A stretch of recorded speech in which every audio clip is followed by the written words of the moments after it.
దీని తాత్పర్యం చెప్పనా? నాహం మనుష్యో, మీరు మనుషుల పశువులు ఇక్కడ ఉన్నామని చెప్పండి. మనుషులు మనుషులేనా? ఆయన నేను మనిషిని కాదు అనుకోడుకో, నేను మనిషిని కాదు. నాహం మనుష్యో నచ దేవయక్షో న బ్రాహ్మణ క్షత్రియ వైశ్య శూద్రా.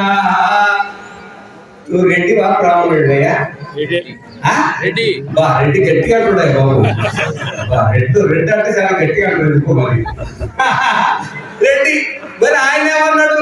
నా బ్రాహ్మణ క్షత్రియ వైశ్య శూద్రా.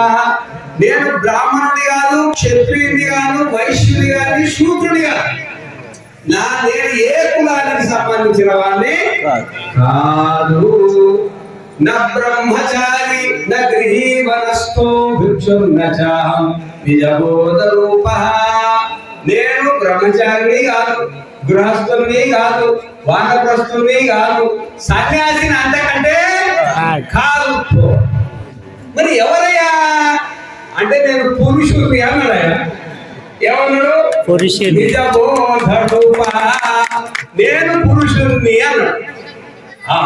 పుట్టిన పిల్లోడు పుట్టినప్పటి నుండి మాట్లాడని వాడు ఈ శ్లోకం చెప్పడానికి శంకరాచార్య బాబు వాడికి వాళ్ళ తల్లికి నమస్కారం చేసిండమ్మా. ఇట్లాంటి తల్లిని కన్నందుకు నీకు సాష్టాంగ నమస్కారం, సాష్టాంగ నమస్కారం చేసి వీడు సంసారానికి పనికి వస్తాడా రాడు. వీడు సంసారానికి పనికి రాడమ్మా. మా చేతులు పెట్టేయిగా ఎట్లా ఇక వీడు పనికి రాడు అంటే ఆ తల్లి పాపం వెగులాడుతుంది. ఒక్కొక్కడు నాయకుడు ఉంటాడే వీళ్ళకపోతాడా బాబు అని. కానీ ఆఖరికి ఏం చేసి పెద్దలా గొప్ప చెప్పామా, ఈ సంసారానికి పనికిరాడు, సన్యాసానికి పనికి వస్తారంటే ఆడే సన్యాసం ఇచ్చింది. అక్కడక్కడనే ఎప్పుడై చేసింది అనమాట. ఓ మా ప్రజ్ఞానంద స్వామి లక్ష్మణరెడ్డి గారు ఆశ్రమానికి వచ్చేసిండు. ఆశ్రమానికి వచ్చి స్వామి నాకు వానప్రస్థాలు తీసుకోవాలి ఎప్పుడై చేసింది. లేదు ఇట్లాంటి వాడికి పెళ్లికి ఎక్కముందు ఆడాలి కానీ సన్యాసానికి ఎక్కముందు ఆడతాను అని చేసింది. మంచి పని కదా, శుభస్య శీఘ్రం అన్నమాట. ఎప్పుడై చేసి ఇంతవరకు అజ్ఞానం అవుతాడు, ఇప్పుడు ఏం కలిగింది ఆయనకు? జ్ఞానానందని పేరు పెట్టినప్పుడు సంసారం నుండి సన్యాసానికి వచ్చినారు అనమాట. ఆయన పేరు శంకరాచార్యుల వారు ఏం చేస్తుందంటే హస్తామలక ఆచార్యుడు అని పేరు పెట్టినారు. హస్త ఆమలక ఆచార్యుడు.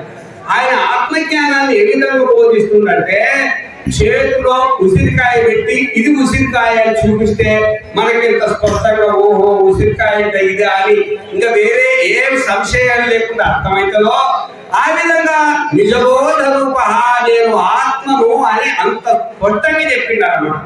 అంటే ఈ శరీర సంబంధం లేదు, మనస్సు సంబంధం లేదు. ఇప్పుడు నాహం మనుష్య, ఈ మానవుడు దేవతలు ఇవన్నీ ఏంటంటే శరీర ధర్మం, శరీరాన్ని.